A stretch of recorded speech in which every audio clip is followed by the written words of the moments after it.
Welcome to the Big Movement Podcast. If you're ready to create results and make huge strides in your business, finances, personal development, and health, then you're in the right place. Pushing past excuses and powering through procrastination can be a challenge alone. Here, you'll get the support, tools, and knowledge you need to get to the level you desire in your business and life. Let's get started with your host, Byron Ingram. And welcome to another episode of the podcast. And today, we are talking about why you must speak your truth to achieve success in life. You see, we live in a world full of masks. The only way to achieve a certain level of success in business and in life is to speak your truth. This means being who you are at your core and not someone else. I want you to take a moment and digest that and think about what that really means. Look at the number of people in the world that pretend to be someone they're not because they're trying to fit in. They're trying to be popular, doing the things that people believe they should do that define success. Because you see, success can and often is defined by the people you ask. See, for some people, success is having a title like doctor, attorney, politicians, and so forth. That's the only reason why they do it. Others, it might be amassing large amounts of wealth. For some, it might be being the best family person there is. However, for many people, they have to wear a mask in life because they're creating a level of success that's not authentic with who they are. Just take a moment and look at the world around you. How many people do you know are in a profession that does not bring them joy and happiness? Think about who do you know that's doing something only for the money while they feel empty on the inside. Or think about the people that you know that went to school for a particular degree and entered a profession because it was the quote-unquote family business, but they're miserable. Because this is what's expected. This is what success is. You must continue this line of succession. Well, here's the reality. That doesn't always work. Because see, fulfillment and success is an individual thing. And why do people not step out and put down the mask? You see, it's a fear of not being accepted for who they are and what they love to do. Because we have been programmed that this is what success looks like. We have to have these things. Look at the world around us and how it defines success. You think about what it is defined as. It's having the big house, the fancy cars, the beautiful women, all these amazing things. If you're unsure of this, simply turn on the TV.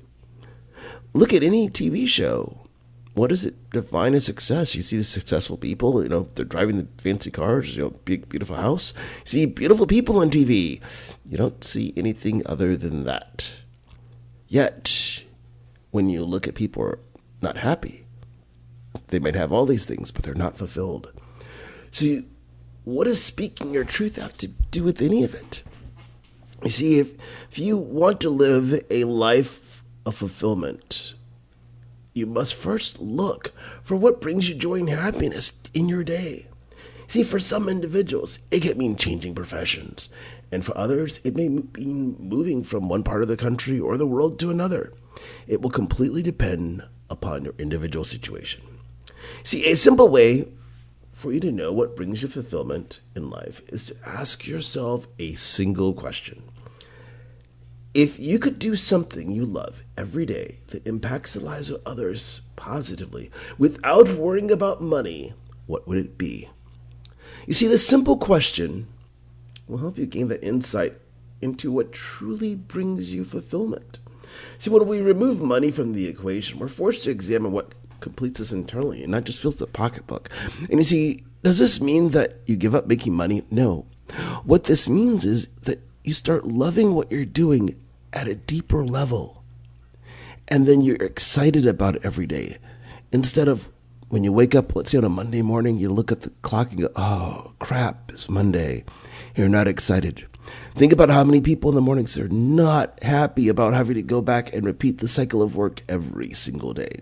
Compared to people that they wake up and they have that big smile on their face, like, yes, I get to go to work because they are doing something that brings them joy and happiness.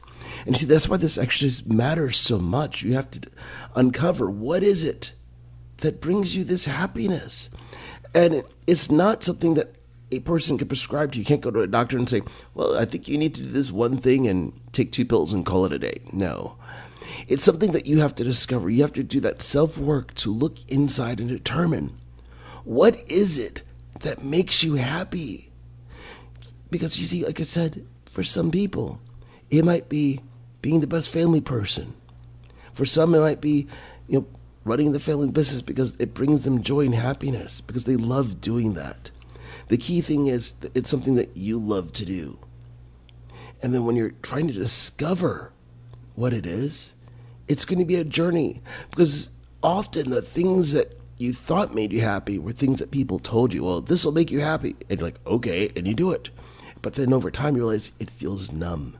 I look back over the years and I think of the number of people that when they went off to college, they went to study something because their family said, oh, you'll love doing this. You're so good with these people, blah, blah, blah.